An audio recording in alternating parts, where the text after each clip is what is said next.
आज हम पढ़ेंगे वात दोष।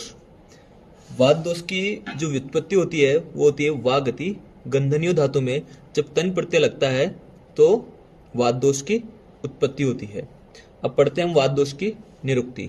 अमरकोश के अनुसार जो निरुक्ति है वात दोष की वो होती है उत्साहाने च हिंसाया सूचने चापी च गंधनम। और सुश्रुत ने इसके बारे में बताया है वा गति गंधनयो, यानी इस गति का अर्थ होता है गमन, ज्ञान, प्राप्ति और मोक्ष, और गंधन का अर्थ होता है उत्साह, हिंसन और सूचन।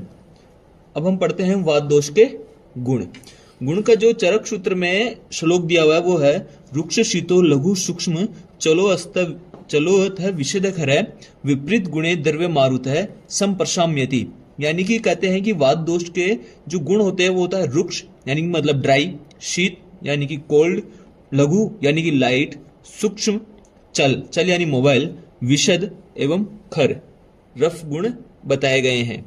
इनसे विपरीत गुण वाले द्रव्यों के सेवन से वात का नाश हो जाता है। यानी कि जब हम इनसे विपरीत गुण वाले जो भी द्रव्य होते हैं उनका अगर हम सेवन करते हैं तो वात दोष का शमन होता है, और अगर इन्हीं गुण वालों का अगर हम उपयोग करते हैं और हमारी डाइट में इसका उपयोग करते हैं तो वात दोष के शरीर में वृद्धि हो जाती है।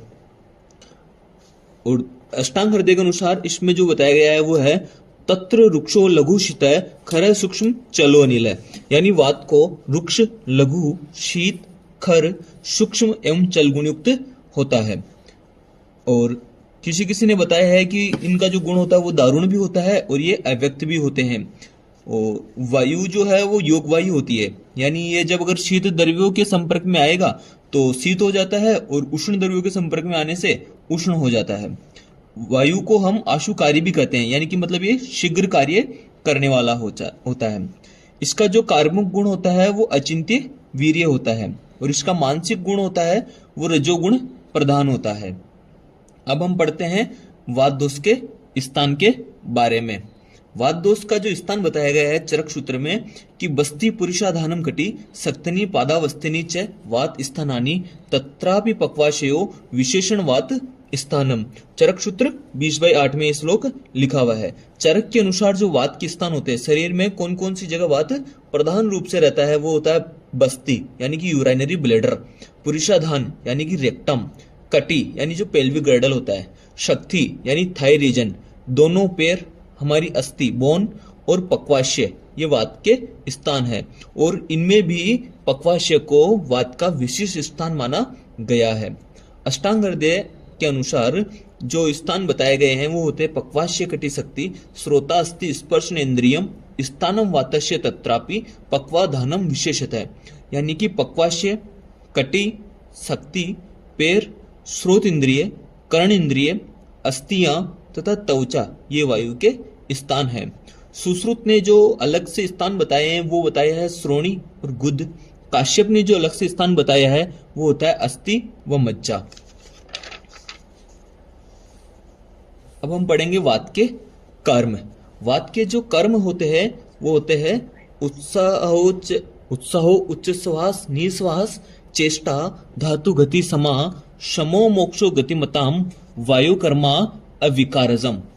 ये आप श्लोक देख सकते हैं वापस, इसमें उत्साहो उच्च श्वास निश्वास चेष्टा धातु गति समा शमो मोक्षो गतिमताम वायु कर्मा अविकारजम। चरक सूत्र 18/49 में ये दिया गया है। उसमें होता है कि उत्साह उच्च श्वास यानी कि जो आपने एक्सपायरेशन इसे बोल सकते हैं, निश्वास इंस्पायरेशन, चेष्टा शारीरिक और मानसिक चेष्टा, शारीरिक मानसिक और कायिक तीनों चेष्टाएं इसमें शामिल की गई है।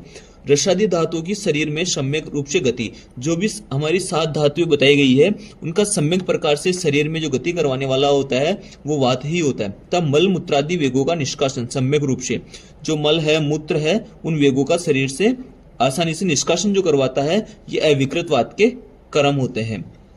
अष्टांग हृदय सूत्र के अनुसार उत्साहो उच्च श्वास निश्वास चेष्टा वेग प्रवर्तने सम्यक गत्ता च धातुनाम अक्षाणाम पाठव्यंच अनुग्रहात विकृत। अष्टांग हृदय में बताया गया है कि उत्साह होता है, उच्च श्वास होता है, निश्वास होता है, चेष्टाएं होती है, वेग परिवर्तन जो भी मल मूत्र आदि जो भी वेग है शरीर के उनको बाहर निकालने का काम वात का होता है। सम्यक गत्ता धातु नाम धातुओं की सम्यक गति करवाता है। अक्षणाम पाठवेंच और हमारी चक्षु इंद्रियों को भी ये